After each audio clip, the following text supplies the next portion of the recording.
Example. Finally, let's do the example to make it more interesting. Example, y equals x squared. Such simple example. What's the problem with that? Does this has an inverse function? I just literally show you the graph. So probably you think, duh, it was x squared of x. Wrong answer. X squared actually is not that simple. What is x squared? Graphically, how do you call it? How do you call it graphically? Parabola. That's what I hoped you're gonna say, but okay. Parabola. Yes, it's a parabola. We all know it. Does it pass a horizontal line test? No, it doesn't. It doesn't pass a horizontal line test. So actually, this one is not 1-to-1. So thus, there is no inverse. But I just show you the animation. That's very interesting. That's a weird about. So that's where scientists come in and they say, don't panic, let's think about it. And that's what we try to teach you. We try to teach you to think critically, not just follow the rules, but to have all this knowledge you're accumulating from college and now ask cool questions and offer cool solutions, which might sound crazy first, but maybe we can fix the parabola, and when we fix it, we can find the inverse function. How about that? And by fixing it, there's a terminology that's called let's restrict the domain. Restrict the domain. The domain for parabola is minus infinity to infinity. Anything I want, I can plug into x here. Minus pi over square root of 2, I can plug it in. Plus million, I can plug it in. But then I cannot find the inverse function. Then the idea is, what if instead of using the whole cup, which parabola looks like a cup, when it's concave up, we're going to learn what it means. What if we just use 1/2 of it? Left or right? Does it pass the horizontal line test? And that means from the function which you cannot use, you can create a function which you can use. And if this function will help us to solve a cancer problem, that would be amazing. So that's a very decent idea, right? Fine, it will be not fair anymore, but you can kind of glue it into pieces, leave only the interval you need, work on that interval, and then work on another interval separately. And then create two different inverse problems. Because for each side, it passes a horizontal line test 1-to-1, so inverse exists. It's still x squared. Think about that. That's maybe new if you've never seen this before, but it's x squared that has a different domain. We're now not allowing negative numbers. Make sense? We can start from 0 to infinity. And that's what we call restricting the domain. Restricting the domain. You know what, right? That's restricting the domain. What? Where you only did the half of the... I will show you how to write it down. How to write down the half of x squared. It's half only on the graph, but on the written part where we write the expression of the function, it's still y equals x squared. My job is just to let mathematics know that I'm changing something. And what did I change? Originally, the domain was negative infinity plus infinity. That was the domain over here. So the only thing I changed, I restricted the domain.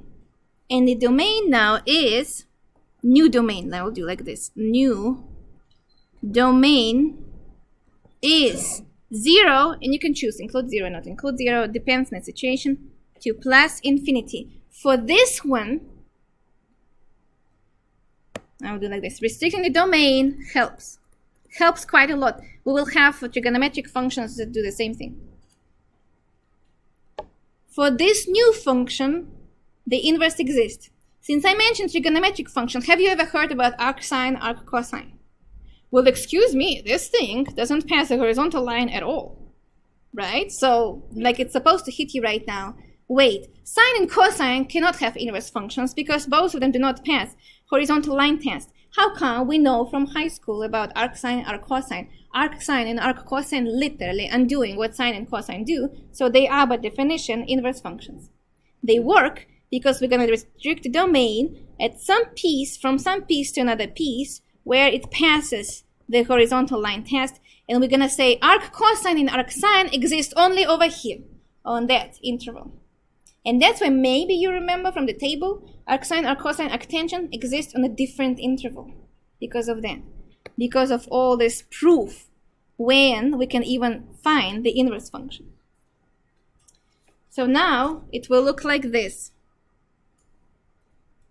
First of all, look back to this graph. Here it is. When they show x squared over here, didn't you think about it? X squared in the blue color is not a full parabola. Where's the left-hand side piece? So what they did not write below is that one is not from minus infinity to plus infinity. It's from 0 to plus infinity, which makes sense now because square root does not exist from negative numbers. Make sense?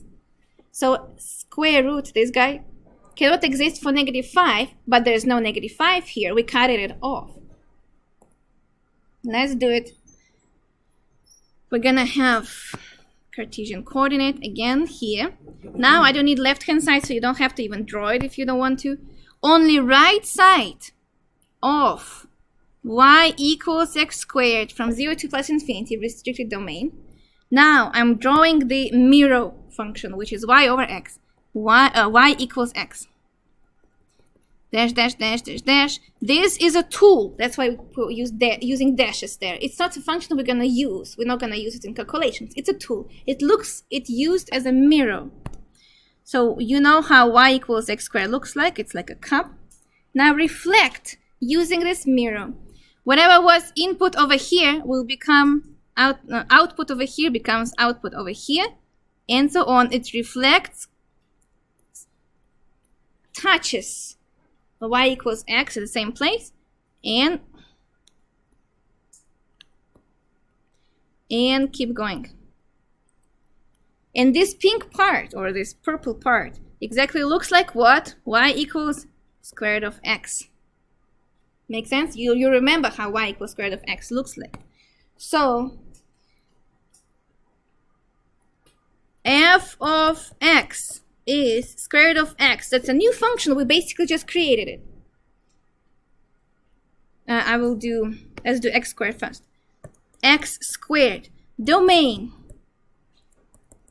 What is domain and range? Domain used to be minus infinity, plus infinity, but we restricted it to 0. 0 and plus infinity. What is the range? It starts from 0 and goes up forever. So it seems like it's never negative, right? Because x squared is never negative. So domain and range are 0 plus infinity. Then when we created a new function, that's one piece, a new function which called inverse, f inverse, equals square root of x. And here you're supposed to ask me, wait, didn't you just say that x and y change places? It changed places, so actually it's supposed to be square root of y over here and then x, but then we're just renaming it. It's not convenient to see it, f of y, yeah, square root of y and so on. It's not convenient to see it this way, so people just renaming, because you can always rename the variable. It's not illegal to do it this way. So just to be convenient, we still call it square root of x. Then put it in the box. That's my inverse. For this inverse, domain and range should switch orders. So whatever was domain for the first function will be range for the second function. Range for the square root of x, 0 to infinity. Whatever was range for the first function now becomes domain for the second function, 0 to plus infinity. That makes sense because square root does not exist for negative numbers. And that's how these functions were created. And on Wednesday, we're going to talk about e to the x and log. They are inverse to each other, how they were created. It's actually an interesting story of mathematics over here. Ask me questions. Do you like this graph? What do you think about this? What kind of feelings do you have about this? Looks not too bad, but now we're gonna introduce you more complicated material, which is finding derivative of the inverse function and actually finding the inverse function. Finding the inverse function is not too bad. I'll give you steps. You can follow them. It's not too bad. Example 2. What if a function f of x is x cubed plus 2? Find, and we ask you, find the inverse. Find the inverse. So the idea is we ask you to undo the situation, to undo whatever is happening. But first you need to check if it exists. Probably if we ask you to find, probably it exists. But just actually you're supposed to check. Cube function looks like this, right? It's like a chair. Plus 2 means it shifted. Yeah, the chair definitely passes the horizontal line test. So it is 1-to-1 everywhere. 1-to-1 function. That's the notation 1-to-1. Thus, inverse exists. How to find it? Okay, let's do it. There are several ways we see it. Step 1. Write down in the form of y equals x cubed plus 2. That's just easier this way. Step 2. Basically, you want to solve for x. That's the whole idea. Solve for x. To do that, try to isolate x cube or whatever you have, square root of x, sine of x. Try to isolate this piece with x. We're solving for x. Okay, let's do it. X cubed equals y minus 2. X equals a cube root y minus 2. And then the last step, we usually ask you to rewrite. Step 3. Kind of interchange or rename. Interchange or rename x and y to have a nice answer. Then the inverse function will be, the answer will be f inverse of x. Well, renaming gives me, let me not skip this step. Renaming becomes y equals cube root x minus 2. That's what we mean by rename. Whatever used to be x becomes y, whatever used to be y becomes x, because input becomes output, output becomes input, and then whatever you just found, that's inverse. Inverse function is cube root x minus 2. That's the answer. You can also say it out loud to yourself. It actually makes sense. The original function was take your input, cube it, and then add 2. Then the new function will be you undoing with the same process backwards. When we added 2, now I want to subtract 2 first. Then it says cube the input. Then I will take a cube root of the result. Make sense? It's exactly the same order, just reversed. That's what we're doing here. And that's inverse. Inverse function. You can do it. This problem is actually not too bad, just a little bit of patience and algebra. Some algebra, move things, divide things, find roots, and so on. What new thing coming is how to find derivative. Theorem tells us that actually there's a shortcut to find a derivative of the inverse function. Theorem says if f is 1-to-1, that means it has inverse function and has a derivative. Has a derivative means a differentiable. And differentiable. If f is 1-to-1 and differentiable means has a derivative with the inverse, f minus 1, then f inverse differentiable as well,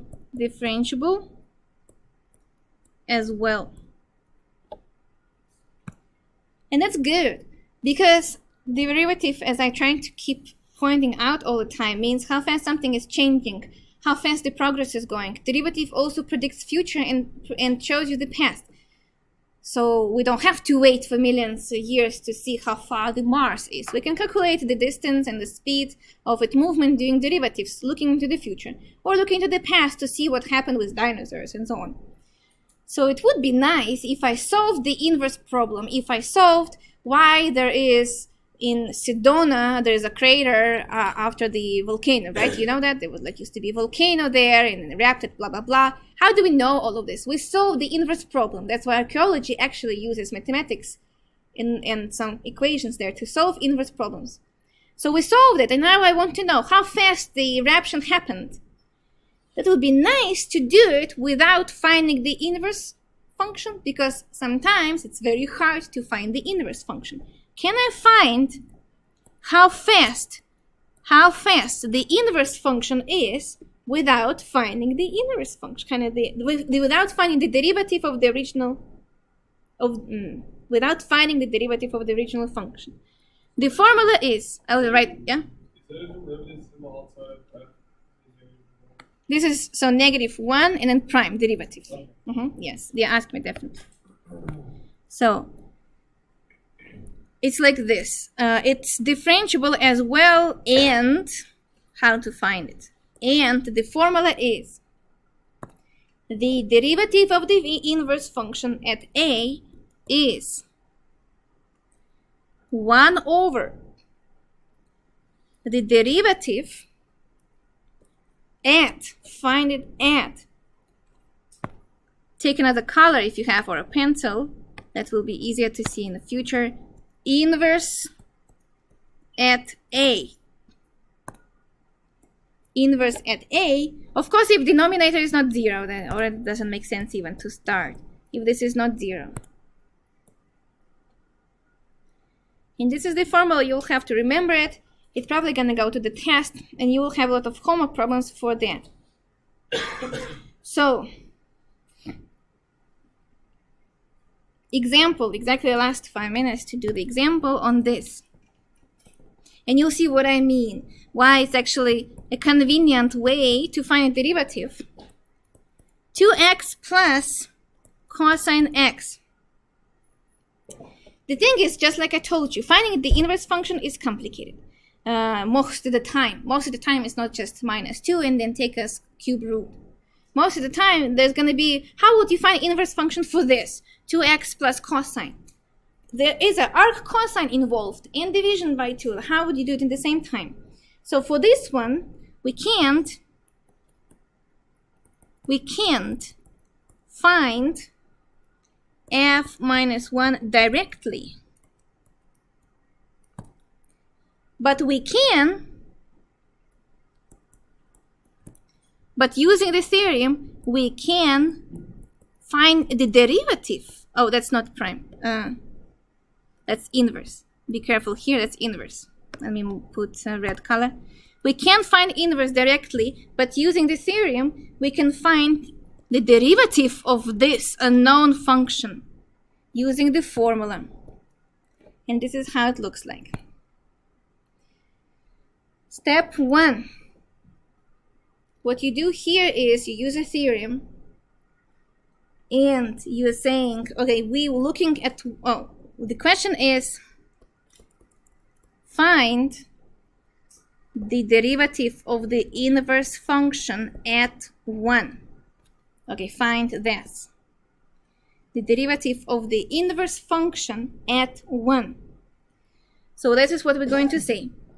Looking for a derivative, looking for the inverse function without a derivative at 1 means looking for some kind of b. We're going to call it b. Why do we need this? Because it's over here in the formula. Inverse function at the given point. But we don't have inverse function. Can we avoid the step finding inverse function and plugging a in it? Yes, we can. Inverse function at 1 equals b means, that means by the definition, which we introduced today, f of b is 1. Make sense? So inverse of 1 equals b means f of b equals 1. We're just exchanging these two guys, 1 and b, and renaming the function inverse versus the original. Then let's plug b into the function we have. What function we're talking about? We're talking about 2x plus cosine x. Step 2. Plug b everywhere you see x. 2 times b plus cosine b, and we know the result. It's 1. That's exactly what I'm talking about. What if you know the result and you're looking for the input? This is exactly the inverse problem. I know the answer is 1, but I don't know the input. That's why I call it b. You can call it, you don't want to call it y or x because those are already taken. You can call it t, m, whatever you like. Just b, it's convenient. b, cosine of b plus 2b equals 1. Well, you need to solve this somehow. And step 3 in this case, let's do it this way. Let's find the derivative of this. The derivative of x in general is 2 minus sine x. So those two things are coming from the original function. Those two things are coming from the original function. I'll put it from this orange part over here. That's what we know. Finally, I can plug things here this way. For f inverse prime, by the definition, is 1 over f prime, so 1 over, let's see the formula, f prime at f minus 1 of a, f minus 1 of 1. Well, when this number 2 equation holds, cosine of what gives you 1? Cosine of 0 gives you 1. 0 times 2 is 0, so actually it will work.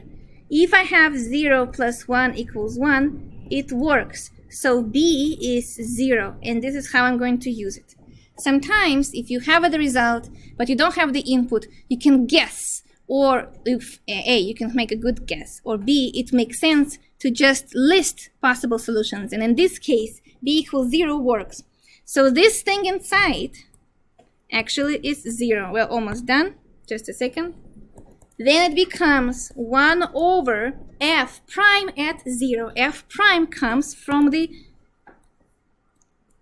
number 3.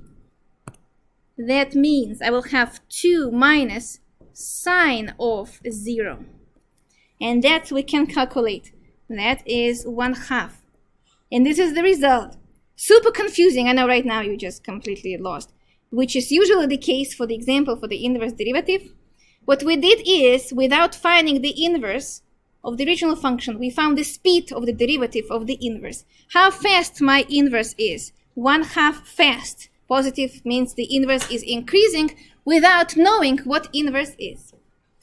Practice these steps at home and you will get better at this. Couple examples should make you good.